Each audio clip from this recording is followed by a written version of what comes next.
Flávio Dino contra a liberdade. Na quarta-feira, Flávio Dino discursou no 26º Congresso Internacional de Direito Constitucional em Brasília. Ele voltou a atacar as redes sociais e defendeu uma narrativa comum sobre o passado para pacificar o país. Se nós não compartilhamos uma narrativa comum quanto ao passado e não compartilhamos um projeto comum quanto ao futuro, não existe nação. Existe um conceito jurídico, Estado. Mas nação, que é um conceito que depende dos laços interpessoais, não consegue se afirmar.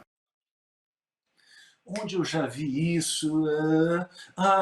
1984. Quer dizer, todo mundo tem que ter a mesma opinião, contar a mesma história sobre tudo, inclusive o passado, senão nós não somos uma nação. Vejam a que ponto a gente chegou.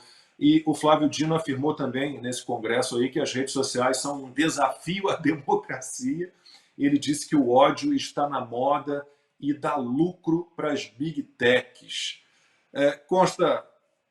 Falei para você que hoje eu me dei folga da Folha de São Paulo, mas li o Estadão e li o Globo. E está lá no Globo hoje, vamos falar daqui a pouquinho da eleição na Argentina, e o Globo trata lá num artigo Javier Milei como um descalabro, uma tragédia.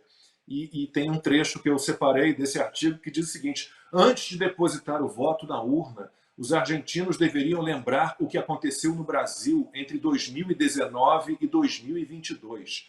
Bolsonaro foi o maior responsável pelo maior ataque ao Estado democrático de direito desde a redemocratização. E eu fico impressionado com essa imprensa, né, que vê o Bolsonaro como a grande ameaça à democracia e não presta atenção no que fala o Flávio Dino. Você viu em algum, no Globo, na Folha, no UOL, no Estadão, alguém falando Flávio Dino está querendo implementar no Brasil o controle do grande irmão, 1984. Quem rebateu essa fala dele? Ninguém, por um motivo muito simples, Lacombe. As causas podem variar, né? Pode ser apenas o bolso, pode ser alinhamento ideológico, pode ser um monte de coisa. Mas a nossa imprensa, na sua imensa maioria, está a serviço desse autoritarismo totalitário comunista. Eles estão a serviço dessa causa. É por isso que eles conseguem olhar para o Javier Milei e falar radical, extrema-direita, ultra-radical. É um perigo. É um perigo. Aí você pensa assim, puxa vida, que bom que está tudo tranquilo hoje na Argentina. Ah, não, é 160% de inflação, 40% de miséria galopante, né? E o aparelhamento do Foro de São Paulo cada vez mais avança, né? Para transformar a Argentina numa espécie de nova Venezuela. Então, são os mesmos que riem quando a gente fala de ameaça comunista. A Venezuela não existe, né? Aliás, existe, mas tem uma democracia relativa, ou então excesso de democracia. Aliás, aceitou até um acordo com os Estados Unidos para haver agora, né, algum grau de liberdade, de transparência. Para inglês ver, né? Ou americano trouxa. Acredita quem quiser nessa balela. Então, é óbvio que existe uma ameaça comunista. A mentalidade é essa. O ministro Flávio Dino externou com maestria. Ele é um cara articulado, inteligente, isso não dá para negar. Então, ele articulou com maestria. Temos que ter uma narrativa comum em relação ao passado, onde já se viu essa história de cada um pensar uma coisa diferente. Isso é coisa de país, tipo os Estados Unidos, onde há uma cacofonia, onde o pessoal defende o que quiser, tem aqueles que defendem uma trajetória específica dos Estados Unidos, e tem até o projeto encampado pelo New York Times, que perdeu o selinho no Twitter, né, merecidamente, de 1619, né, que é o projeto de que conta a história toda como se fosse uma grande opressão da maioria pela minoria supremacista, branca.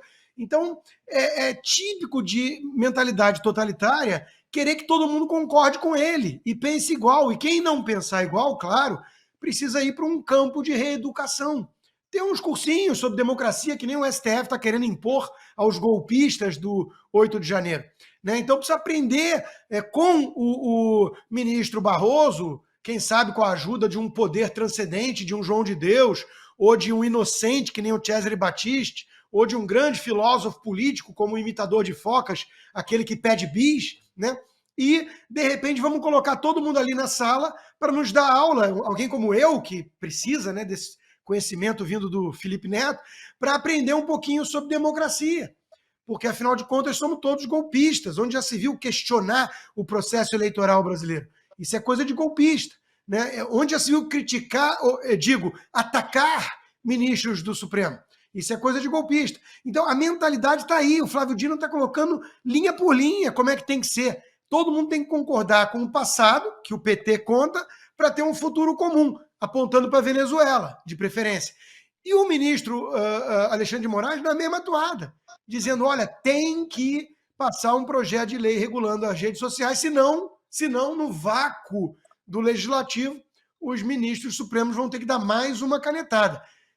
Eu não vi em nenhum lugar da Constituição dizendo que no vácuo de poder legislativo assume o poder legislativo o STF, até porque vácuo pode ser apenas impasse, dilema, discussão, e às vezes é melhor a demora em passar uma lei do que passar uma lei horrível como o PL da censura, encampado por um comunista, como o relator Orlando Silva, né? Esse que está aí também nas hostes dos comunistas brasileiros, defendendo a causa palestina. Está tudo junto, Lacombe, e contam com a velha imprensa. Nossos jornalistas, via de regra, são parte do problema, não da solução. Para a gente fechar essa pauta aí para a Argentina, que está todo mundo aqui aguardando que a gente fale das eleições na Argentina, eu separei um trechinho de um artigo do professor Olavo de Carvalho que explica muito bem esse comportamento do Flávio Dino. Escreveu o seguinte, Olavo de Carvalho: nada pesa mais sobre as decisões do presente do que a visão do passado. Por isso, os partidos totalitários se esforçam tanto em deformá-la. Uma falsa imagem do ontem é o mais firme sustentáculo da mentira de hoje. É isso.